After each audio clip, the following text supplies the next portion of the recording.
The causes of leptin resistance. One, the most important, is leptin itself. Just like how I say with insulin resistance, the most important cause or the primary cause of insulin resistance is hyperinsulinemia. The primary cause of leptin resistance is hyperleptinemia. So too much leptin drives leptin resistance. A good study, it'll be linked in the show notes, by Martin et al. In 2008, really shows that quite well. But remember, if you think about elevated leptin as being the primary driver, insulin pushes leptin up. And so it begins to be obvious that any diet that is resulting in chronically elevated insulin, driving insulin resistance separately, is also going to be driving up leptin, which then in turn will be driving leptin resistance. So you start to see some overlap here as we discuss insulin and insulin resistance, and then leptin and leptin resistance.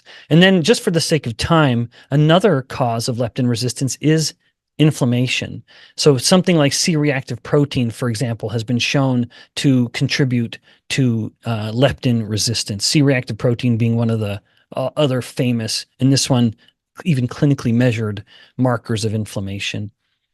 So those are some of the primary causes of leptin resistance, and the consequences are myriad. Of course, as leptin isn't working well, a person may have a harder time controlling appetite. So they'll have a compromised satiety signal and just be more inclined to overeat. They will have a decreased energy expenditure because leptin influences energy expenditure. Of course, leptin resistance, if leptin isn't working well, as I discussed earlier, insulin will be higher. There's less of a signal to turn insulin off. So it's no surprise that if a person has leptin resistance, it can directly contribute to hyperinsulinemia and insulin resistance, because, as I've already stated, high insulin causes insulin resistance. But also, if leptin isn't working, blood vessels are going to be more constricted, which can contribute to heart disease. Reproductive function will be compromised. Immune function will be compromised. Bone development will be compromised. So there can be, no surprise, all of the things we talked about leptin doing when it works well won't be working well when leptin isn't working well, or won't be occurring well in leptin resistance. So just to now wrap it up, remember that it's not the absence of leptin per se that is contributing to obesity, or it's not the lack of leptin function per se. It's not the leptin resistance that would be contributing to someone's obesity. It would be that leptin, if it's not working well, isn't able to bring down insulin. And thus it would be the hyperinsulinemia that is really at the level of the fat tissue, directly stimulating the fat cells to grow. Now, what can you do about it? Let's end with some good news. If you are overweight or obese, you very likely have leptin resistance, and you want to try to help leptin work in your favor. To do so, you want leptin to come down, and you want the body to become more sensitive to it, just like you want with insulin resistance. So one of the keys, as I've already alluded to, is controlling glycemia.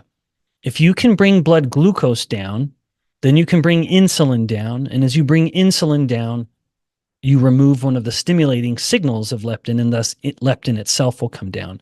A study by Kong et al., and that will be linked in the show notes, in 2020, this was a study out of China, and they took overweight women and put them into one of two groups, a kind of normal low-fat diet or a low-carb ketogenic diet. And the low-carb ketogenic diet resulted in a drop of the high levels of leptin by more than twofold. So the relative drop, here was the baseline for both groups. The low-fat diet had a leptin drop this much, if you will, a couple units, and then the leptin was more than double the reduction. Now, that's a good thing. Don't say that, oh, well, leptin's good, we need more of it. No, we actually want less, we just want it to work better. So this is direct evidence that if you can control the glucose levels, which is, of course, most easily controlled by getting a grip on the glucose coming in, the carbohydrate, then that helps the insulin come down. And as insulin comes down, the leptin will as well. But a final study I wanted to share with you is Shapiro et al. In 2011, look in the show notes, where they looked at this was in animals, a high fructose diet. So that's, of course, a component of a high glycemic index diet. It can lead to leptin resistance. And that when they induced leptin resistance, and then only with a high fructose and high fat diet, so high fructose, high fat diet, induced leptin resistance very quickly.